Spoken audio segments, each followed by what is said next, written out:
Hello, I'm Wendy. Welcome to our mini webinar about the deceased estate files. In the spirit of reconciliation, New South Wales State Archives acknowledges the traditional custodians of country throughout Australia and their connections to land, sea and community. We pay our respect to their elders past and present and extend that respect to all Aboriginal and Torres Strait Islander peoples today. So, the deceased estate files, and these are the Stamp Duties Office deceased estate files that we're talking about, and they're about death duty. So I'm going to cover these three areas: what are the deceased estate files, what's in them, and then of course the really important thing, how to search for deceased estate files.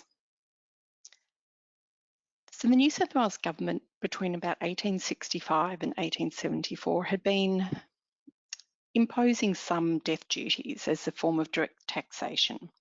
And then in 1880, the Stamp Duties Act came in, and that was the beginning of a consistent imposition of death duties until their abolition in 1981. So under the Stamp Duties Act of 1880 and its Replacement Act in 1920, no probates, whether they were wills or letters of administration, could be granted until the duty was paid or security was given for the duty. The Act also covered estates of people who died intestate, including those handled by the Supreme Court Curator of Intestate Estates. Not everyone had to pay death duties. Exemptions could be granted, and if the duty was charged, the amount would vary according to the assets involved and the relationship between the deceased and the people entitled to the estate. So, for example, under the 1920s Act, widows and children under the age of 21 only had to pay half of the duty in estates under £5,000.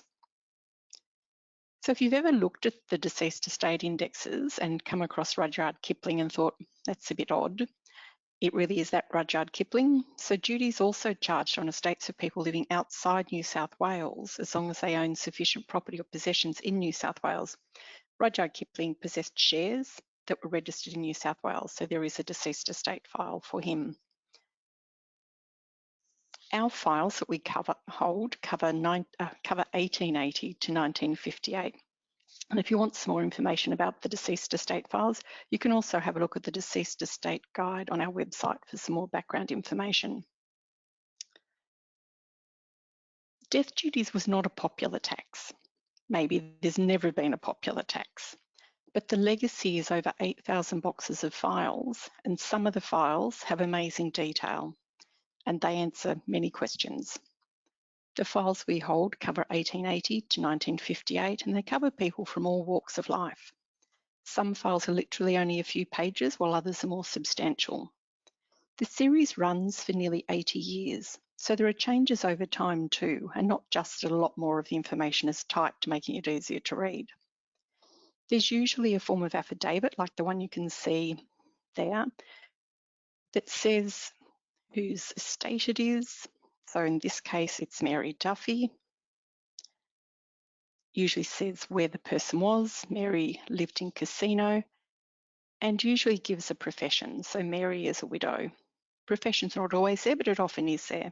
It also tells you who's managing the process. So this is Charles McCarthy. I don't know this family, so I don't know whether he's a relative or whether he's someone who's just taken that on for the family. It's usually a printed form, filled out either with handwriting or typed in the later. There should be an inventory of assets, so that is any estate and effects of the person, and an inventory of debts. The level of detail varies, but it can be really quite incredible.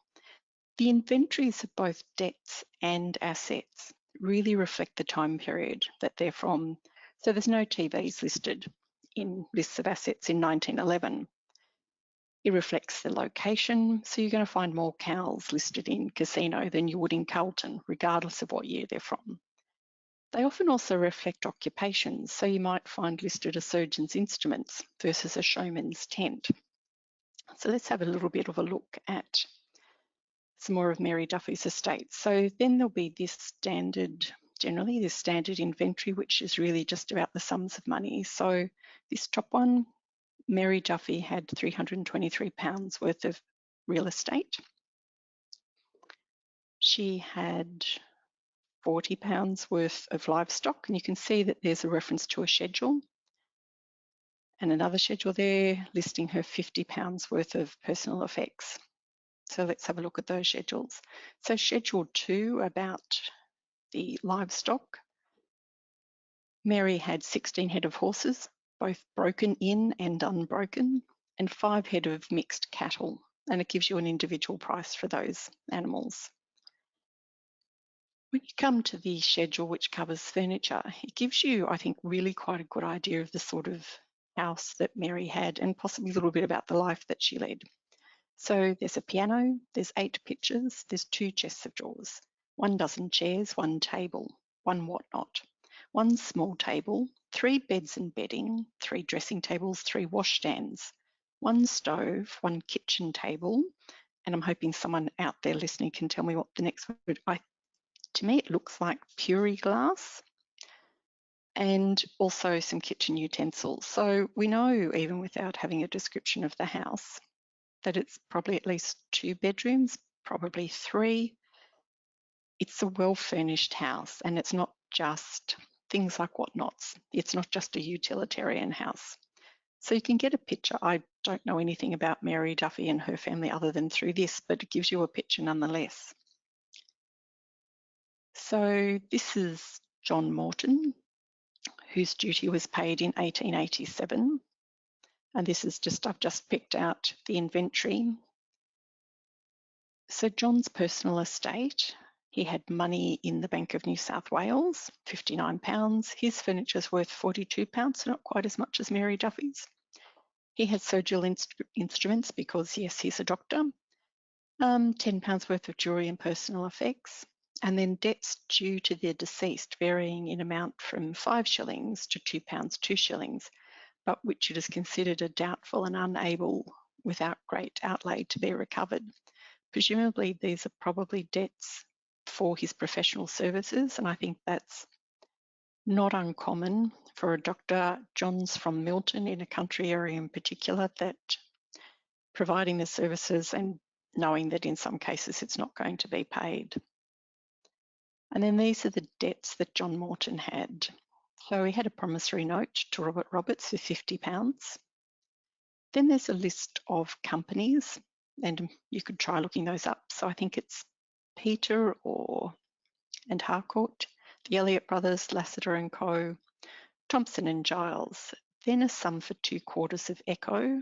I suspect that Echo's a newspaper or some sort of other magazine. Rent for a house at Newtown. Stores from Blackburn, the butcher's bill, the baker. Pew rent, so John, I think we can assume, was a religious person and was paying a rent for a pew in his church, and servants' wages. So you can just see the contrasts, and they're not particularly different, 1896 to 1887, the different sorts of things in these people's lives. So Arkin was a market gardener from Murrumburra, and his estate is from around 1884. So again, part of his personal estate is money in the bank. In this case, it's the Oriental Bank Corporation at Young, and some other personal effects, so in total £34.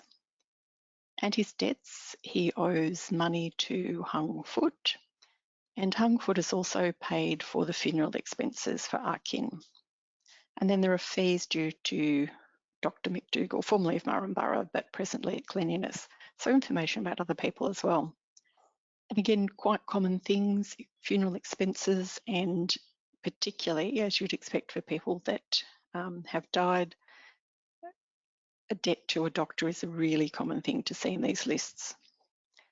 Again, different sort of picture, not as much detail, so it will vary. You can get really incredibly detailed lists, particularly in some cases for more affluent people, but not always just for affluent people. This is a completely different, you can see it's a later period, it's typed. And this is part of the deceased estate file for Stella Maria Sarah Miles Franklin. So Miles Franklin, the writer, and this is from the 1950s. This is quite a complicated deceased estate file, and you can see on this side on the right who the estate is going to go to. It looks from the information on the other side that Miles Franklin had left everything to her brother, but her brother had predeceased her and she hadn't changed, presumably, her will. So this is about working out who his heirs are, and that's his son and his children. So there's a lot of information about families, perhaps slightly frustrating here that it doesn't name the grandchildren, but once you've got the son of the brothers, then that's fairly easy to do it. So the same kind of information, varying, as I said, depending on the time, the location, and the occupations. But the point was to get to the sum of money that they could decide what duty to pay on that. So I hope by now you're thinking these are fantastic, and if you haven't ever used them before, then you want to be chasing them up. Let's talk about finding them.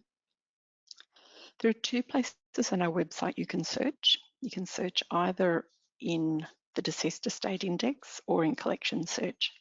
In both places, we've only listed in detail the files from 1880 to 1939. So that's really important to remember.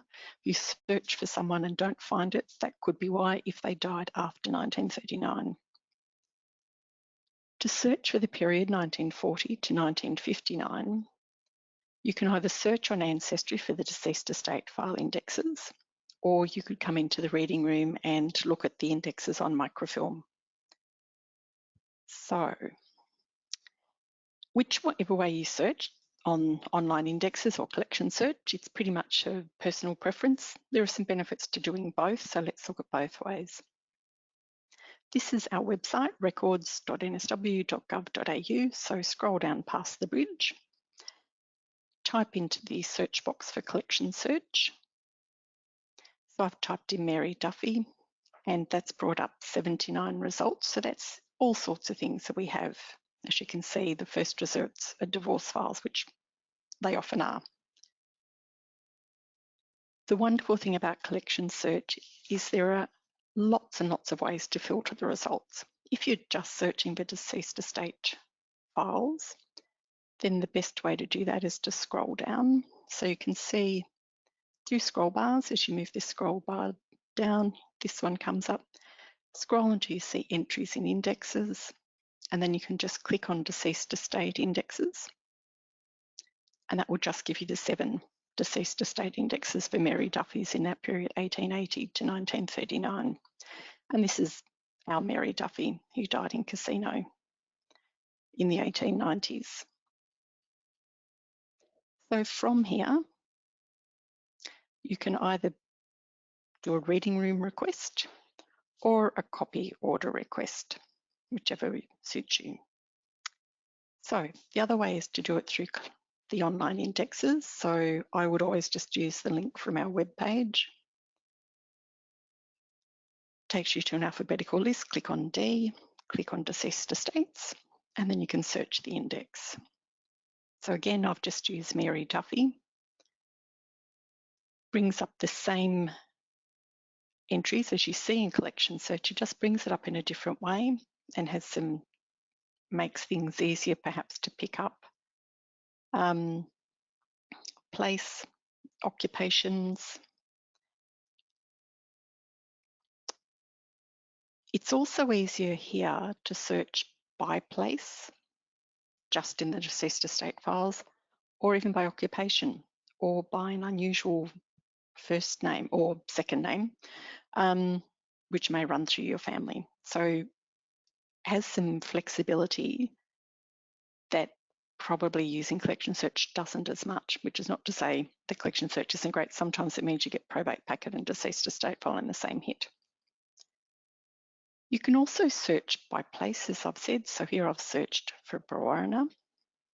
As you can see, the first person, Leslie Marsden Hope, who died in 1917, was from Brewarrina, but also the Australian Imperial Forces, so highly likely that he died on active duty.